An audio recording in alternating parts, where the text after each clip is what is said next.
Com as palmas que louvam o Senhor.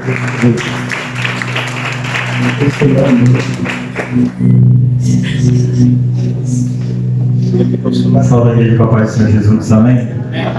Salve a igreja com a paz do Senhor Jesus, amém? Glória a Deus. Só você que está muito feliz em Deus, dá uma glória para Jesus aí. Aleluia a Deus. Glória a Deus. Antes de começar a minha fala, quero pedir a você que aperte a mão da pessoa que está do seu lado e fale para essa pessoa a frase que me deu essa mensagem, que foi de um grande homem de Deus. Diga para alguém assim: o poder controla. Aperte a mão da pessoa e diga: o poder controla. Mas a autoridade direciona.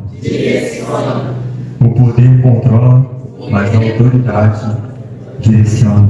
Essa frase é de um grande homem de Deus, a saber, o pastor Alex Amaral.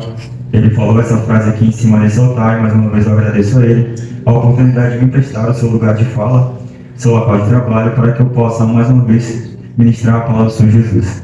Abra sua Bíblia comigo no Evangelho de Lucas. Evangelho de Lucas, acho capítulo 1. Respeito a palavra. Lucas capítulo 1.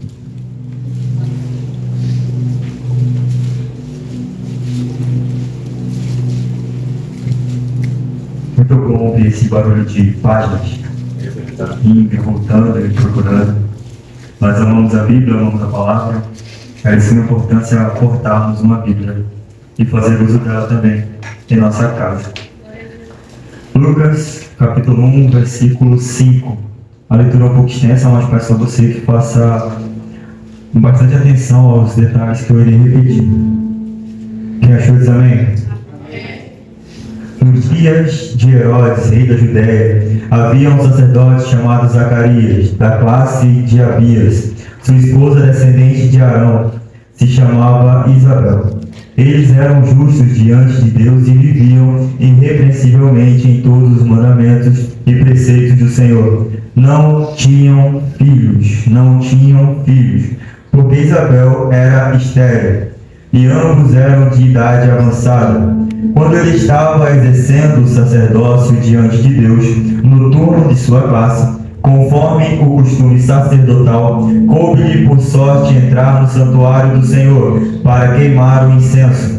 Durante a hora do incenso, toda a multidão permanecia orando no lado de fora. Apareceu-lhe um anjo do Senhor em pé, à direita do altar do incenso. Quando Zacarias o viu, ficou perturbado e foi tomado de temor. Mas o anjo lhe disse: não temas, Zacarias, porque a tua oração foi ouvida. Mas o anjo lhe disse: não temas, Zacarias, porque a tua oração foi ouvida. Isabel, tua esposa, dar-te-á um filho, a quem darás o nome de João.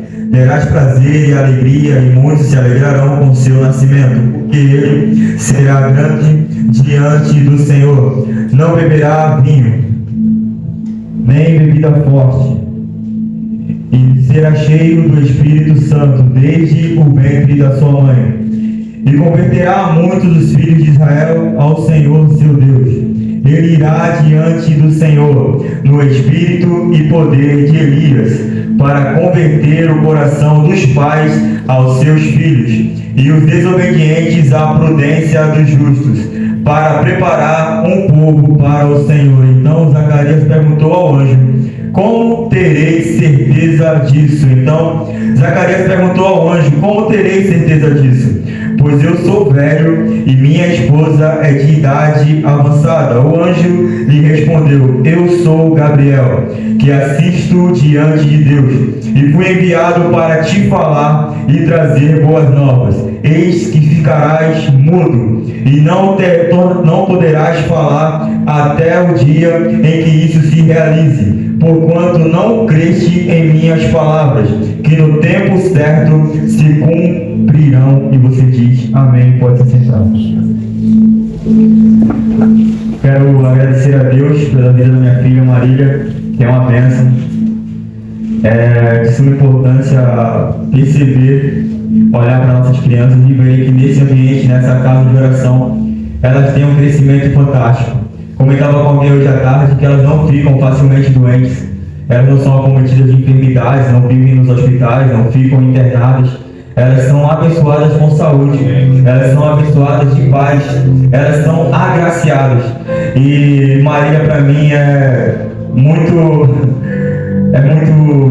gratificante. Eu olho para ela assim, vejo que Deus tem feito uso, né, da minha vida como pai para ensinar ela o caminho. E é sobre isso que eu vim falar: pais e filhos, autoridade e poder. A diferença entre cada coisa dessa. E trouxe para vocês algumas chaves proféticas que o Espírito Santo me mostrou, que o Espírito Santo colocou no meu coração. E eu começo falando que para viver a promessa do céu tem que estar trabalhando. Para viver a promessa tem que estar exercendo. Para viver o que Deus tem para você, para mim, tem que estar no local de culto. Para viver o que Deus tem para realizar na minha, na sua vida, tem que estar disposto. Nós acabamos de ler, nós estamos falando de um sacerdote, o nome dele é Zacarias. E ele está nas suas funções, ele está nos seus deveres, ele está fazendo aquilo que ele foi predestinado a fazer por seus pais, por seus descendentes, por aquele que lhe ensinou, pelos seus mentores. E ele está fazendo aquilo que ele sempre fez, aquilo que ele aprendeu. Só que dessa vez algo acontece totalmente diferente. A sorte é lançada e é a vez dele de levar a oração. É um homem que está disposto a trabalhar e a abraçar a oportunidade. Ele está no lugar certo, na hora certa, no momento exato para abraçar a oportunidade. Eu quero dizer para você que deixa no lugar certo, na hora certa, para poder abraçar a oportunidade. O anjo não vai falar com você em casa, o anjo não vai falar com você onde você estiver, a não ser que você esteja exercendo o seu trabalho nessa casa de oração. A sorte cai sobre ele e ele vai exercer aquilo que ele já sabe. É natural para o sacerdote saber oferecer diante do altar do incenso. A saber, tinha várias outras funções, mas naquele dia ele ia conversar com Deus através do incenso, ele ia levar as orações. E enquanto ele estava fazendo isso, tem um povo torcendo por ele lá fora, trazendo orações do lado de fora. Mas a diferença de quem está dentro para quem está fora esperando o resultado é que quem está dentro vai ter um contato direto com Deus, e quem está fora pode viver o benefício daquilo que foi pedido do lado de dentro. Cada um lá fora está com as suas orações, as suas petições, os seus problemas, as suas dúvidas, as suas dores, as suas incertezas. Só que quem está dentro do altar sabe o que vai pedir, sabe como pedir e sabe o que tem que levar para poder obter o resultado. É a gente nesse ambiente, quando dobra os nossos joelhos nessa cadeira, sabe o que tem que pedir, sabe o que tem que trazer e sabe de onde vai vir o resultado. Eu quero dizer para você que aquilo que parece impossível aos seus olhos por causa da idade, por causa de algum problema natural, pode ser transformado através da oração.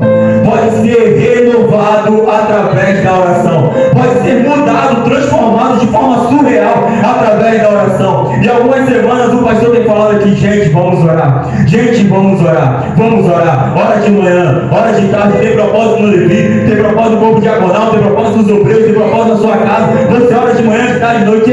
Oração é a chave da resposta do céu. Não vai aparecer enquanto você está oferecendo sacrifício. Vai aparecer de joelho dobrado e chorando diante do altar de Deus. Então vamos orar mais, vamos dobrar o nosso joelho mais. A lágrima vai descer, deixa todo mundo ouvir a tua oração. Nós tínhamos o hábito, né? Eu e irmão Paulo, irmão Tayane, éramos vizinhos, e nós orávamos. Ele orava de lá na casa dele, e eu orava na minha casa, era parede com parede. E era lindo ver as crianças crescendo dentro desse ambiente. E a gente gritava de lá, e aí eu olhava e falava: ó, começaram a orar lá. E aí, vamos orar daqui? Eles estão orando lá, vamos orar desse lado de cá. Eles começaram a clamar do lado de lá. Vai que Deus quer ouvir a deles, aproveita e escuta a nossa. Vamos orar do lado aqui também. Ora aí, que eu oro daqui, você ora daí e eu oro daqui. Glória a Deus. Para obter o resultado, Zacarias está no altar de incenso, orações, súplicas. Ele está apresentando aquilo que ele mais deseja, e o texto vai explicar para nós o que ele quer. Ele quer aquilo que ele ainda não tem. O que você ainda não tem? O que você quer tanto que você ainda não tem? Eu vim dizer para você que é fácil conseguir através do caminho da oração. É extenso, mas é mais fácil ir pela oração. É dolorido, vai machucar às vezes, não vai ter resposta sempre, mas vai pelo caminho da oração, vai pelo caminho do incenso, vai pelo caminho da lágrima, vai pelo caminho do choro, vai pelo caminho das horas passadas ali, sem escutar mais nada a não ser a sua voz embargando. Já aconteceu comigo já, e isso é bom. Você chora, você está desesperado, você bate no chão, você empurra a cama, a resposta não está vindo, você continua ali. A Bíblia vai dizer aqui no capítulo que nós lemos, que ele não saiu até terminar o seu serviço. Não sai antes não. Não sai antes porque está doendo, não sai antes porque está incomodando, não sai porque começa a dar uma dor aqui, ó. Eu não sei se vocês sentem também, mas eu sinto uma dor aqui, começa a doer aqui para cima da costela, e eu vou ficando tortinho para lá, tortinho para cá, mas não acaba a minha oração, não levanto do lugar da oração, sem eu entender que Deus recebeu a minha petição. Mais importante do que Deus responder para você, é você entender que Ele já te ouviu. É você ter consciência de ouvir. Ele recolheu a minha oração. E aqui o anjo aparece para ele.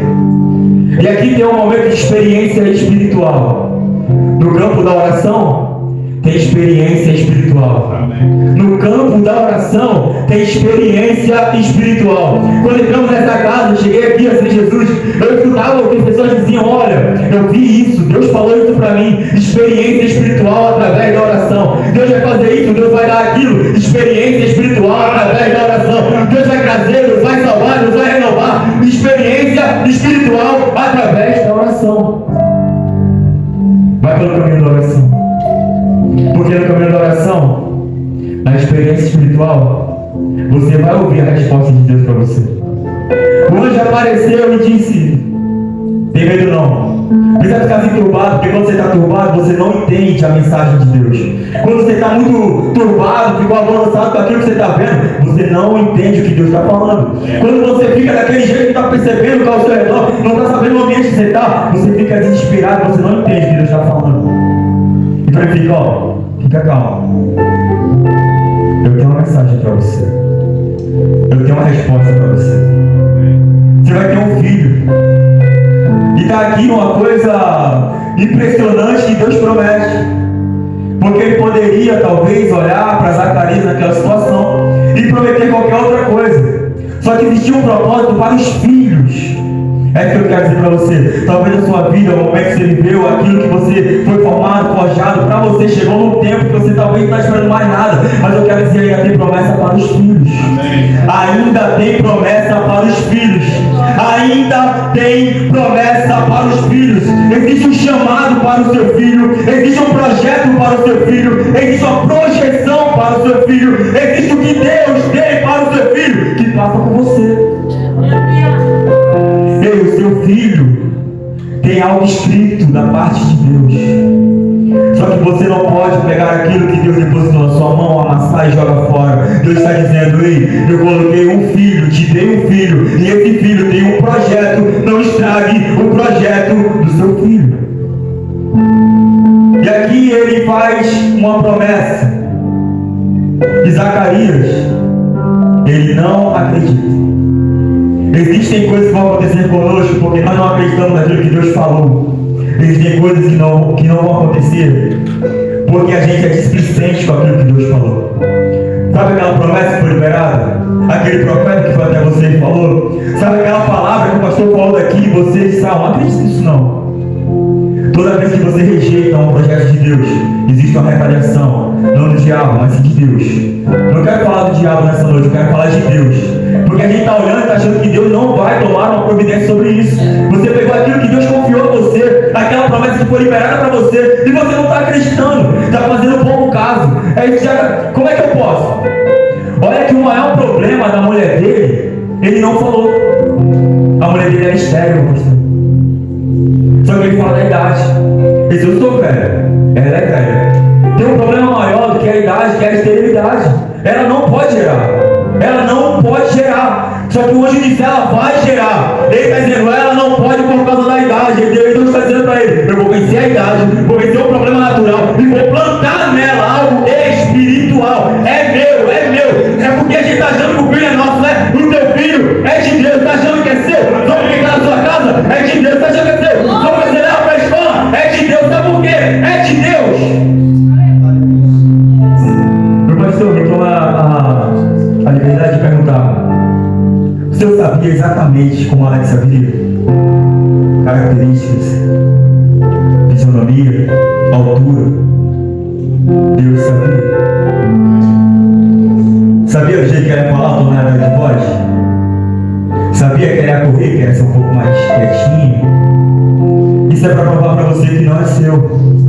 Está sobre a sua autoridade, não sobre o seu poder, sobre a sua autoridade. Cuidar daquilo que Deus depositou na sua casa. Deus te presenteou, mas Ele está observando. Como será que Ele está cuidando daquilo que eu dei para Ele? Como será que Ele está cuidando daquilo que eu coloquei na casa dele? Deixa eu ver o que Ele está fazendo com o que eu dei para Ele. Deixa eu ver. Quem será que Deus está vendo na sua casa, meu irmão? Quem será que Deus está vendo você com os seus filhos? Como você fala com os seus filhos? Por isso Zacarias perdeu a voz. Ficou sem falar. Está desacreditando no presente de Deus para a casa dele. Já que você não está acreditando, eu vou tirar isso aí de você. Sabe quando Zacarias vai contar para o pessoal? Só deixa. O anjo apareceu para mim lá. Eu tive uma experiência, ele prometeu, mas eu não posso falar. Ele vai falar que ele falava por sinais. Imagina ele dizendo: o anjo, outra palavra, vai perder a voz ou vai aceitar a promessa? Vai perder a voz ou vai aceitar a promessa? Vai perder porque não está acreditando ou vai aceitar? Deus, Ele colocou os filhos para que nós agimos de autoridade sobre eles. O pastor falou: o poder controla. É hoje uma palavra muito usada, né, pastor? É abusivo. Ele te controla. Você não tem liberdade. Você não se movimenta. Não pode isso, menino, não sei o quê. Não pode aquilo, menino, não sei o quê, não sei o quê. Filho, vamos fazer assim. Você faz isso aqui, eu faço aquilo ali. Filho, me dá a mão aqui. É assim que faz, filho. Ei, filho, é por aqui que age. Ei, filho, não faz isso não, filho, você vai se machucar. Filho, é porque a gente perdeu talvez a sensibilidade do carinho. E a gente está tratando os filhos como se fossem funcionários. E não é assim. A gente está olhando para o nosso filho que quer ser empregado. Não é assim. Deus está falando: ei, eu dei para você administrar e direcionar para o projeto que eu já depositei sobre ele. Qual o projeto que Deus fala para Zacarias? Vou te dar um filho. Mas e para o filho de Zacarias? Todo mundo vai se alegrar quando ele chegar. Todo mundo vai festejar quando ele chegar. Ele vai ser o caminho. Ele vai preparar o caminho, melhor dizendo. Ele vai ser sim uma voz profética. Ele vai fazer coisas que ninguém está fazendo há um certo tempo. Mas eu vou fazer uso dele. Aí ele pegou e colocou no ventre da tua esposa, Zacarias. Ele pegou o presente mais importante da época, antes de Jesus, e colocou no ventre da Isabel. Só que aquele que está carregando, que poderia carregar agora das maiores promessas daquele período, não está acreditando. Nós temos diversas promessas, sim ou não? Tem um montão de promessas aqui para essa casa, sim ou não? O que você está fazendo com a promessa que Deus falou? Como você está administrando isso aí? Deus falou. Deus vai fazer. Só que depende de você entender como Ele vai fazer. Depende de saber como é que você está administrando isso. Deus falou para você e você jogou fora, você guardou. Tem coisa que já era para estar acontecendo, mas não está acontecendo por sua má administração. Tem coisa que já era para estar frutificando, mas não está frutificando. Porque você está pegando e desenhando aquilo que Deus já falou que ia fazer. Aí, ele recebe a promessa. E agora, ele finaliza o seu serviço. Ele tem que voltar e dar notícias. Ele tem que voltar e comunicar. Só que ele perdeu o poder da sua fala. Ele perdeu o poder da comunicação. E quando você não tem o poder da comunicação, você vai ter que ficar esperando as pessoas dar lampejos, ideias, sem saber concreto o que Deus falou. Você vai ter que ficar observando. Não é o que Deus falou para mim. Só que a pessoa não sabe o que Deus falou para você, porque você não pode se comunicar com ela. É o distanciamento. Aqui tem o distanciamento. E esse distanciamento não é saudável. Eu quero dizer para você, essa distância entre a comunicação entre você e as pessoas ao seu redor, a a sua esposa, a família da sua esposa, a família a sua família, seus pais. Esse distanciamento, você poder perder a comunicação, não é saudável. Ele perdeu a comunicação com os pais da esposa, com a esposa, e agora ele não pode mais se comunicar. Deve ser muito ruim você saber que Deus entregou para você e você não poder comunicar aquilo que Deus entregou para você. E aí, finalizando agora, Deus ele tinha me mostrado algo. E para isso eu queria pedir ajuda da missionária Érica. A missionária de Samara está aí? Chama para mim, por favor. Vou mostrar aqui em cima do altar, Miss. Eu queria mostrar para mim.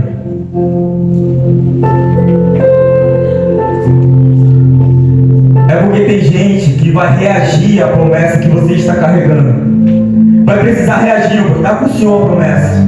Só que tem gente esperando essa promessa para poder reagir. Pode vir aqui. Se coloque de pé, por favor.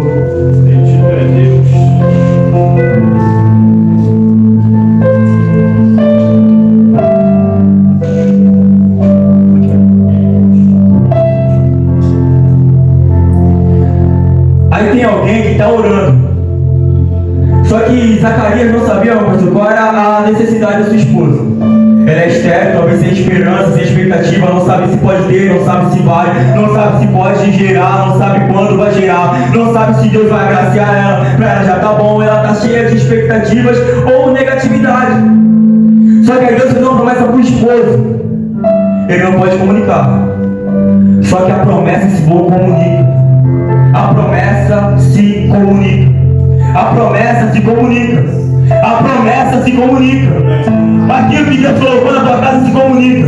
Os teus filhos vão se comunicar com os filhos da promessa. A tua promessa se comunica com outras promessas. A promessa que Deus te confiou vai se comunicar. Parece que não tem mais chance, mas Deus vai comunicar a promessa. Deus vai anunciar a promessa. Deus vai dar sinais que a promessa está com você. Está com você a promessa. Não desiste da promessa. Não entrega a promessa fora. Não desiste disso aí. A promessa está com você. Tem um projeto sobre a sua promessa. Tem um projeto sobre a sua promessa.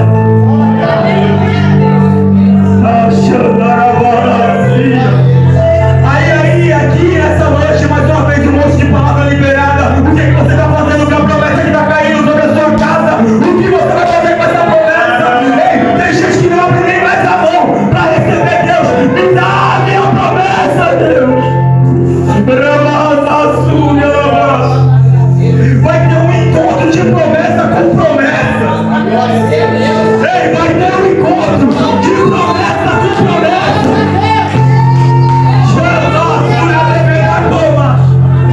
Ei, vai ter encontro. A promessa dela está vindo, a minha promessa está indo. Vai encontrar promessa com promessa. E Deus vai fazer o movimento. Vai ter encontro de promessa com promessa em Deus.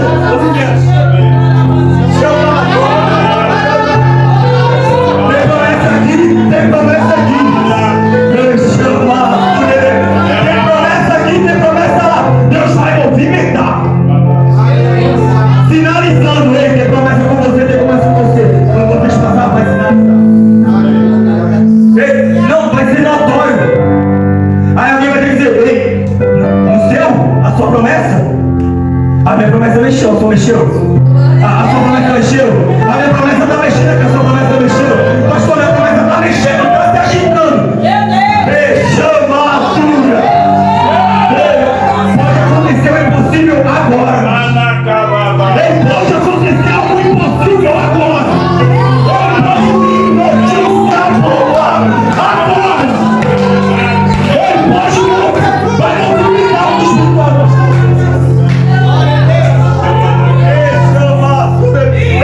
Pode acontecer algo impossível agora. Está carregando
Vocês não podem. Ele ficou nesse episódio. Lá na frente, João tem dúvida. João tem dúvida, é ele. Prometido é ele. Eu estou fazendo aqui, ó. É porque era pra ele. Eu estou preparando aqui, ó. Era pra ele, a promessa está entre nós. A promessa está no meio de você. A promessa está